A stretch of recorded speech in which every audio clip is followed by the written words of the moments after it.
तोतया IPSचा आणखीन 16 जणांना गंडा, फसवणुकीचा आकडा कोटीत। जतचे युवक कराड पोलिसांच्या संपर्कात। तोतया IPS अधिकाऱ्याने सातारा आणि सांगली जिल्ह्यातील आणखी 16 जणांची कोट्यवधींची फसवणूक केल्याची माहिती पोलीस तपासामधून समोर आली आहे। शासकीय नोकरीचे आमिष दाखवून त्याने अनेकांकडून लाखोंची किंमत उकळली आहे।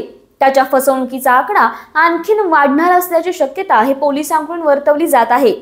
श्रीकांत विलास पवार, वय वर्ष 36, राहणार श्रीपूर माळशिरस, सध्या राहणार कोयना वसाहत, तालुका कराड असे अटकेमध्ये असलेल्या तोतयाचे नाव आहे। गुरुवारी त्याला पोलिसांनी प्रथम वर्ग न्यायदंडाधिकाऱ्यांसमोर हजर केले असता त्याला 2 जानेवारी पर्यंत पोलीस कोठडीमध्ये ठेवण्याचे आदेश देण्यात आलेले आहेत। कराड शहर पोलिसांनी तोतया IPS अधिकारी श्रीकांत पवार याला बुधवारी ताब्यात घेतले होते। 2 वर्षापूर्वी संशयित पवार हा जत परिसरामध्ये वास्तव्यास होता। त्यानंतर तो कराड जवळील कोयना वसाहत परिसरामध्ये राहण्यासाठी आला होता, अशी माहिती पोलीस चौकशीमधून समोर आली आहे। तोतया पवार याला कराड शहर पोलिसांनी अटक केल्याचे समजल्यानंतर जत परिसरातील 13 ते 14 युवकांनी कराड शहर पोलिसांकडून संपर्क साधून आपली सुद्धा त्याने फसवणूक केल्याचे सांगितले आहे। त्यामुळे या फसवणुकीचा आकडा हा कोट्यवधीमध्ये जाण्याची शक्यता वर्तवली जात आहे। या माहितीची सत्यता पडताळण्याची कार्यवाही शहर पोलिसांकडून सुरू आहे।